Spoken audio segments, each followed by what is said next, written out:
Hello everyone, আমি পৌশালী চলে এলাম আরও একটা নতুন ভিডিও নিয়ে। এখন আমরা এই ভিডিওতে পদাতিকের অফিসিয়াল ট্রেলার নিয়ে আলোচনা করব। ইন্ডিপেন্ডেন্স ডে এর দিন অর্থাৎ 15th অগস্ট বড় পর্দায় মুক্তি পেতে চলেছে বহু প্রতীক্ষিত বাংলা সিনেমা পদাতিক, ডিরেক্টেড বাই সৃজিত মুখার্জি। মৃণাল সেনের বায়োপিক এবং মৃণাল সেনের চরিত্রে আমরা দেখতে পাচ্ছি বাংলাদেশের অভিনেতা চঞ্চল চৌধুরীকে।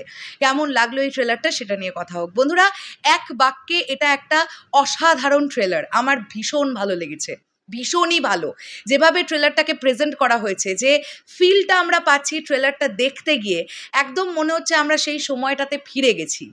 এখানে ট্রেলারের প্রথমেই দেখানো হচ্ছে সত্যজিৎ রায়ের সাকসেস। তিনি তখনই পথের পাঁচালী করেছেন এবং তিনি বহু দেশ থেকে প্রচুর অ্যাওয়ার্ড পাচ্ছেন, আর সেই সময়টাতেই মৃণাল সেনের একের পর এক ফেলিয়ারনেস, এবং তিনি রিগ্রেট করছেন যে আমি এবার সিনেমা বানানোটা ছেড়ে দেব, আমি মেডিকেল রিপ্রেজেন্টেটিভের কাজ করতাম, ওটাই আমার ভালো ছিল। তারপরে তিনি যে উদ্বুদ্ধটা হলেন আবার নতুন করে। এখানে আমরা জানি মৃণাল সেনের কৈশোর বয়সটা প্লে করছে কোরক সামন্ত, তো তাকেও আমরা ছোট ছোট কিছু দৃশ্যে দেখতে পেয়েছি। স্পেশালি বেশি ফোকাস করা হয়েছিল চঞ্চল চৌধুরীর চরিত্রটাকে, এবং তার স্ত্রীর চরিত্রে আমরা দেখতে পাচ্ছি মনামি ঘোষকে। তাকেও কিন্তু বড় পর্দায় দেখতে বেশ ভালো লাগবে, প্রমিসিং লাগবে এমনটাই ধারণা করছি, কেননা ট্রেলারে যতটুকু যা দেখা গেল বেশ ভালো। পুরো ট্রেলারটাকে একদম যে কালার টোনটাতে সেট করা হয়েছে, বেশ একটা সুন্দর একটা প্রিমিয়াম ফিল দিচ্ছে, সেই সময়কার গল্প সেটা বোঝানো যাচ্ছে।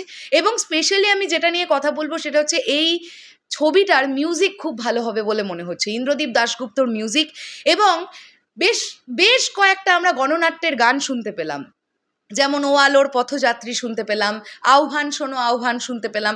সেই গানগুলো যে যে জায়গায় ট্রেলারের মধ্যে ইনপুট করা হয়েছে বেশ সুন্দর লাগছে।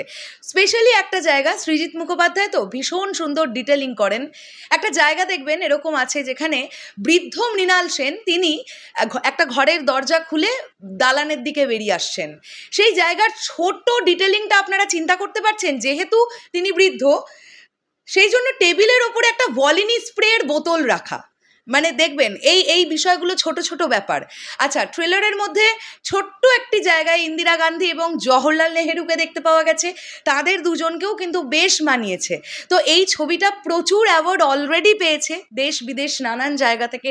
তো আমরা আশা করব এই ছবিটা খুব ভালো একটা ছবি হবে, এবং ট্রেলারটা কিন্তু বেশ প্রমিসিং লেগেছে। এবং যে জায়গাগুলোয় মৃণাল সেন, মানে আমরা জানি মৃণাল সেন হচ্ছে একদম সমাজের রটাকে তুলে ধরতেন, মানে দগ্ধ সমাজ। ওনার ছবির মধ্যে কোনো ফিল্টার থাকতো না, মানে উনি যা দেখতেন সেটাকেই উনি তুলতেন, এটাই ওনার স্পেশালিটি ছিল। তো সেই জায়গাটা থেকে দাঁড়িয়ে চঞ্চল চৌধুরী যখন ডায়লগগুলো বলছেন, একটা জায়গায় এরকম আছে দেখবেন যে একটা ডেটে পার্টিকুলার একটা অনুষ্ঠান হওয়ার কথা বলা হচ্ছে, উনি বলছেন 34শে জুলাইতেও হবে না। তো সেই জায়গাগুলো যেভাবে প্রেজেন্ট করা হয়েছে বেশ ভালো লেগেছে সব মিলিয়ে। আমার তো ট্রেলার তো বেশ ইমপ্রেসিভ লাগলো। এবার দেখা যাক বড় পর্দায় 15th অগস্ট গিয়ে ছবিটা দেখবো, ছবিটা কেমন হয় সেটাই দেখার জন্য ভীষণভাবে এক্সাইটেড। তবে আশা রাখবো চঞ্চল চৌধুরী, যেহেতু তিনি রিসেন্ট টাইমে তুফান ছবিতেও অসাধারণ একটা পারফরমেন্স দিয়েছেন, তাই চঞ্চল চৌধুরী নামটা যখন আসছে অবশ্যই আশা তো অবশ্যই থাকছে যে পুরো ছবিটাতে উনি ভীষণ সুন্দরভাবে মৃণাল সেনের চরিত্রটা পোর্ট্রে করবেন। বেশ ভালো বিষয়গুলো ট্রেলারের মধ্যে ছোট ছোট বিষয়গুলো রাখা হয়েছে। একটা জায়গায় একটি ইয়াং ছেলে তাকে গুলি করা হচ্ছে, তো সেই পিরিয়ডগুলো আপনারা সবাই অবগত আছেন, আমি আর বললাম না। একটা জায়গা দেখবেন এরকম আছে যেখানে তার স্ত্রী মৃণাল সেনকে বলছেন যে চলো কমরেড, এরকম একটা ডায়লগ আছে। তো আমরা সবাই জানি যে মৃণাল সেন কিন্তু কমিউনিজমে বিশ্বাসী ছিলেন, এবং ওই পন্থাটা তিনি মেনে চলতেন। দেখা যাক বড় পর্দায় কীরকম লাগে সিনেমাটা দেখতে। বেশ এক্সাইটেড আমি এই সিনেমাটা দেখার জন্য। আপনাদের কেমন লেগেছে পদাতিকের ট্রেলার অবশ্যই কমেন্ট করে জানাবেন। দেখা হচ্ছে আবার খুব শীঘ্রই নতুন কোনো ভিডিও নিয়ে। তাহলে এখনের জন্যে টাটা।